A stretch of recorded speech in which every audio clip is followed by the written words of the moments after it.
What's up everybody, my name is Dwight and welcome back to GeForce Garage. Today we have Elijah Bozin who has brought in his winning build from PDXLAN Spring.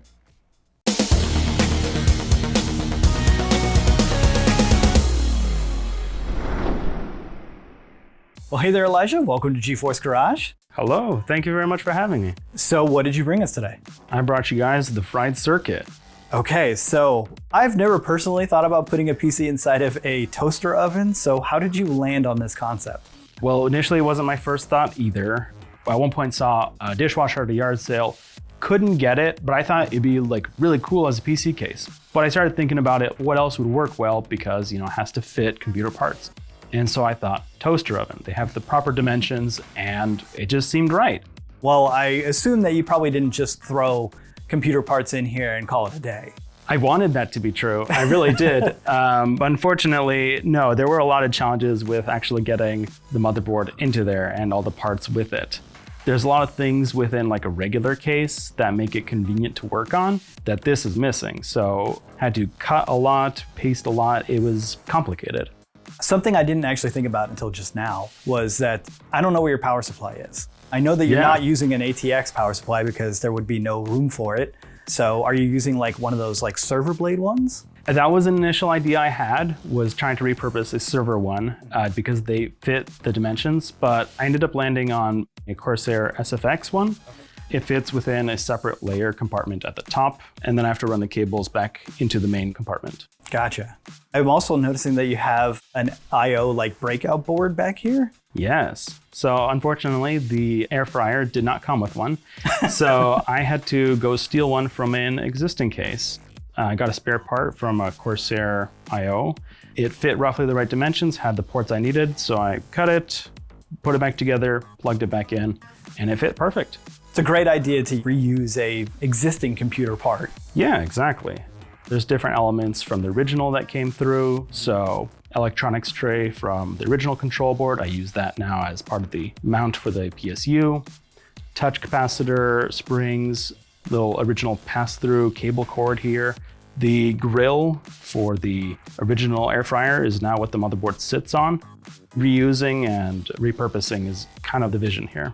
Now you mentioned the capacitive springs. Do those buttons actually work on the front? They do. You can adjust things like adjust your volume, change the cooling profile, change lighting profile. It'll even read you back the temperature of the CPU and the current time. That part I did have to replace with my own control board just because I don't know how to reverse engineer circuitry.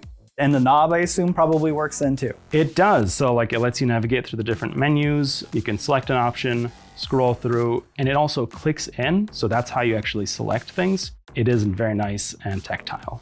I'm also just standing here. I can feel like a little bit of airflow coming out of these louvers on the side. I assume that you've made use of those for the airflow in the case? Yeah. So again, there's like different pockets on the sides as well. This side I use mostly for cabling, running through all that. But on this side, we have the water cooler pulling air into the CPU. And then there's a big fan in the middle that'll pull it to the top compartment. And then we have fans pulling out the sides, and that's separated with a little metal divider. Have you had any issues with like overheating or anything inside of this? Yes, so unfortunately, once I had to put the shell all together, turns out it's really good at producing heat and holding it. So it fits the name, fried circuit, and that's what it did. So 3D printed some mounts to hold mini fans, and it now cools just fine. So is there anything looking at this build that someone seeing it for the first time may not notice?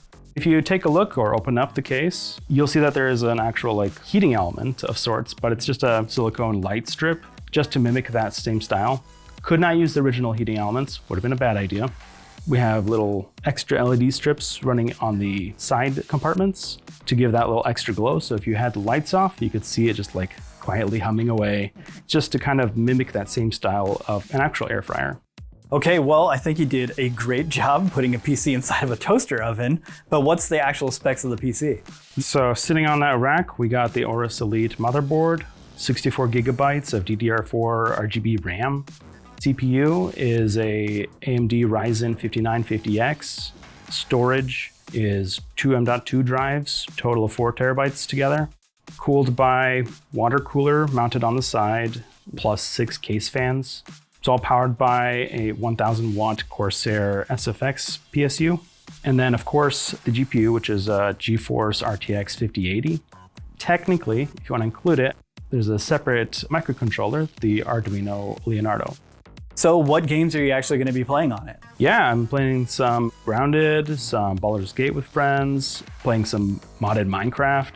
Running the game itself, I also host the server, so I can run all that just fine. Shaders, it's beautiful.